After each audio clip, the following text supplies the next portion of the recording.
सक्षम या पावरफुल माना जाता है जितना कि एक एग्जॉल्टेड प्लैनेट, यानी कि उच्च के ग्रह की संज्ञा में वो आ जाता है।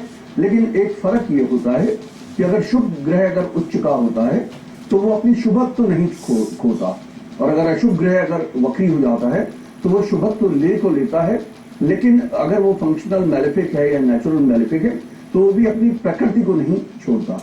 वक्री ग्रह हो जाने पर यह फर्क हो जाता है कि वक्री ग्रह अपनी प्रकृति में उसका परिवर्तन आने लगता है, यानी कि बहुत एब्रेसिव मानते हैं, यानी वो एबनॉर्मल बिहेवियर का हो जाता है। जिस समय, जैसे मैं आप लोगों को बताना चाहूंगा कि वक्री ग्रह शरीर के ऊपर और आयु के ऊपर हानि करने लगते हैं, रोगों को देने लगते हैं, यानी कि वो एक तरफ तो वक्री ग्रह उच्च का फल देते हुए व्यक्ति को जीवन के अंदर मटेरियल लाइफ में उठाते हैं। जैसे श्री प्रमोद महाजन जी का मंगल लगन पे वक्री था, तो जिस समय वो दशा के अंदर आया उस समय उनको 6 जून 2004 में शायद, उस समय मैं ईयर और डेट तो मुझे अच्छी तरह याद नहीं आ रही है, लेकिन उस समय ये उनकी कुंडली को हम लोगों ने एनालाइज किया था तो वक्री ग्रह की दशा में ही उनको गोली लगी थी। मैं सिर्फ एक आपको एक उदाहरण सिर्फ ये देना चाहता हूं कि वक्री ग्रह इतना सक्षम हो जाता है कि वो शरीर को इस कदर हानि करने लगता है। यानी कि जिस समय, जैसे हमारे शुभ ग्रह हैं, गुरु है नेचुरल शुभ है, शुक्र है नेचुरल शुभ ग्रह है, यानी नैसर्गिक शुभ ग्रह है, और इसी प्रकार से बुध है अपनी युति के अनुसार शुभ अशुभ होता है, और इसी प्रकार से चंद्रमा और तो सूर्य हमेशा मार्गी रहते हैं, वो कभी वक्री नहीं होते, और जो भी ग्रह वक्री होता है उसका क्या फलादेश होता है। अब देखिए, सबसे पहली बात तो ये देखिए कि जिस समय गुरु वक्री होते हैं तो क्या होता है। वक्री गुरु अगर किसी की कुंडली में होते हैं तो गुरु जो कि धर्म के, शुद्ध आचरण के और सात्विक भोजन के और सात्विक बातों के जो ग्रह हैं, वक्री हो जाने के बाद में वो थोड़ा टेक्निकल होने लगते हैं, वो थोड़ा साइंटिफिक होने लगते हैं। यानी कि वो कहने का मतलब है, ऐसे व्यक्ति को वो एजुकेशन के उन क्षेत्रों में भेजते हैं जिनमें साइंस एंड टेक्नोलॉजी होती है। इसी प्रकार से वो व्यक्ति जो है स्वच्छंद विचारधारा का हो जाता है, खाने पीने इन सब चीजों में सात्विकता, दोनों ही बातें उसके साथ होने लगती है। यानी गुरु जो अपनी सात्विकता देने में सक्षम ग्रह है वो उच्च का होकर वो एक तरफ से व्यक्ति को सात्विकता देता है, तो वहीं दूसरी तरफ से उसे अनकन्वेंशनल भी बनाता है। अनकन्वेंशनल का मतलब है कि ऐसा व्यक्ति जो है पूरी तरह से ऑर्थोडॉक्सी में या रूढ़िवादिता में इन सब में नहीं पड़ता। शुक्र जिस समय वक्री हो जाता है वो भी उच्च के से फल देने लगता है, लेकिन विवाह में वो देरी करने लगता है, क्योंकि विवाह का वो प्रथम ग्रह है शुक्र। और जैसे शुक्र जिस समय मैंने देखा, बहुत सी कुंडलियों में मैंने शुक्र को देखा जिसमें शुक्र वक्री थे, तो व्यक्ति का विवाह और वैवाहिक जीवन में थोड़ी सी उससे परेशानी थी, लेकिन विवाह उसने बहुत अमीर जातक से कराया, या ऐसे व्यक्ति से उसने विवाह कराया। जैसे अगर लड़की की कुंडली में शुक्र वक्री था तो विवाह उसका एक बहुत अच्छे जॉब करने वाली लड़की के साथ में हुआ।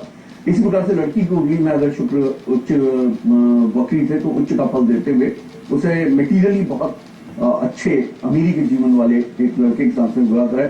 साथ में शुक्र ने थोड़ी स्किन की भी प्रॉब्लम थी, जैसे मैंने आपको लास्ट व्याख्यान में बताया था कि शुक्र एपिडर्मिस के कारक है, तो उसे इस तरह की परेशानियां भी थी।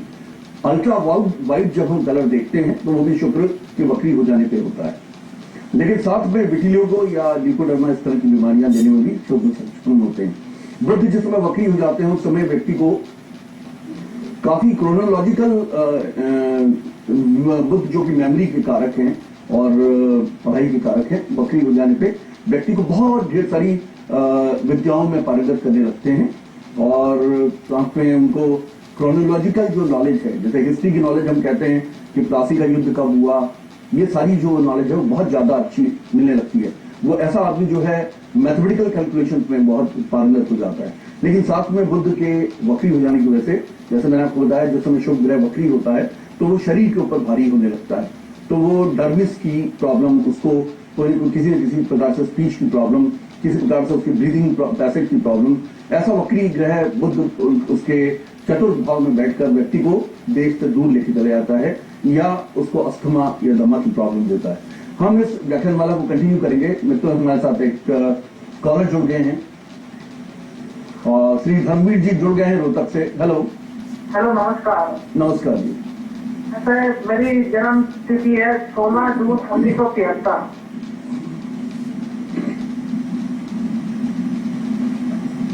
अपना समय बताइए।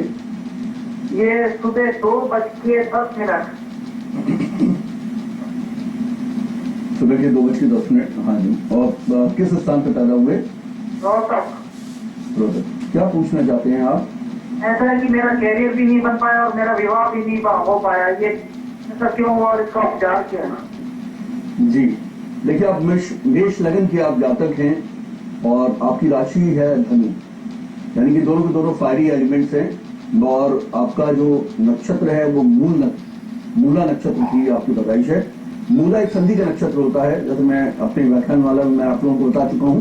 6 संधि के नक्षत्र होते हैं, अश्विनी, अश्लेषा, मघा, ज्येष्ठा, मूल और रेवती। इसमें से मूल जो नक्षत्र में जो बच्चे पैदा होते हैं वो बहुत ज्यादा भारी होते हैं और ये पिछले जन्म की कर्म की स्थिति को बताते हैं, यानी कर्म पिछले जन्म में किए गए कुछ पाप कर्मों के बारे में बताते हैं। सबसे पहली बात तो है कि आपके मूल नक्षत्र में हो जाने से, दूसरा चंद्रमा और राहु के साथ में बैठ जाने से ग्रहण योग हो जाता है। इसी प्रकार से आपके सारे जो आपका थर्ड हाउस बहुत क्लस्टर्ड है, यानी थर्ड हाउस में आपके 5 ग्रह बैठे हुए हैं, जिसमें से शनि इसमें कंबस्ट हैं जो कि दसम के भाव के स्वामी हैं। दसम भाव जो है आदमी को रोजगार से संबंधित अच्छे प्रभाव देता है। शनि के जल जाने की वजह से, यानी कि शनि पूरी तरह से कंबस्ट हो जाने की वजह से इसमें कहा जाता है जिस समय जब भी कभी 2 ग्रह 1 डिग्री के अंतर्गत होते हैं तो उसमें जो कम डिग्री का ग्रह होता है वो उस ग्रह को हम ग्रह युद्ध में विजयी मानते हैं।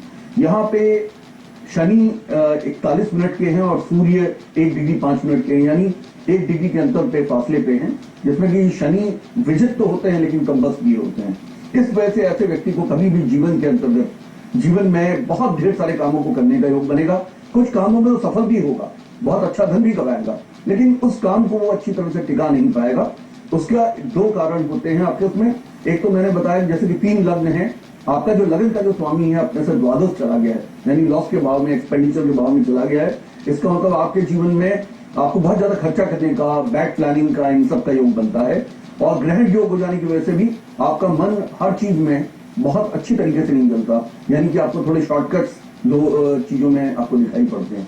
इस समय दशा में भी आपकी चूंकि चंद्रमा की महादशा चल रही है और चंद्रमा इसमें पापी हो जाते हैं क्योंकि वो सुकेश होते हैं और केंद्र भाव के स्वामी इस समय फंक्शनल मैलिफिक हो जाते हैं।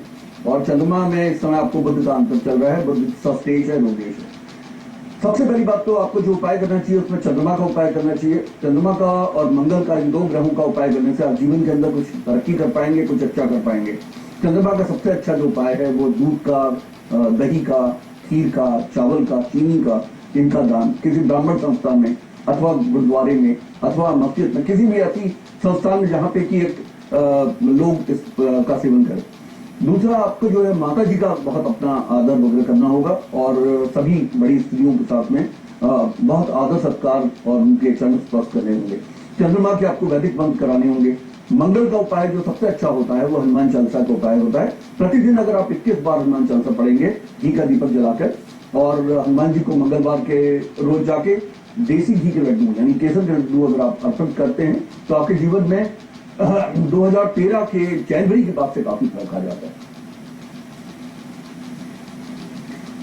हिमाचल से हमारे साथ में कॉलर जुड़ रही हैं। हाँ, मीनाक्षी जी, हेलो हेलो। मीनाक्षी जी, हमारा मीनाक्षी जी से संपर्क टूट गया है। मित्रों, आप मेरा ये निम्न पता नोट कर लीजिए और जो भी मुझे कांटेक्ट करना चाहता है वो इस प्रोग्राम के बाद कांटेक्ट करे। गुरु श्री M.K. भंडारी जी से एस्ट्रोलॉजी, पामिस्ट्री, वास्तु, टैरो, मंत्र पाठ एवं न्यूरोलॉजिस्ट के लिए संपर्क करें। श्रीशांत लोक 1, गुड़गांव। उनसे अपॉइंटमेंट लेने के लिए डायल करें 098912844090, 0925084941 एवं 0921321114 पर।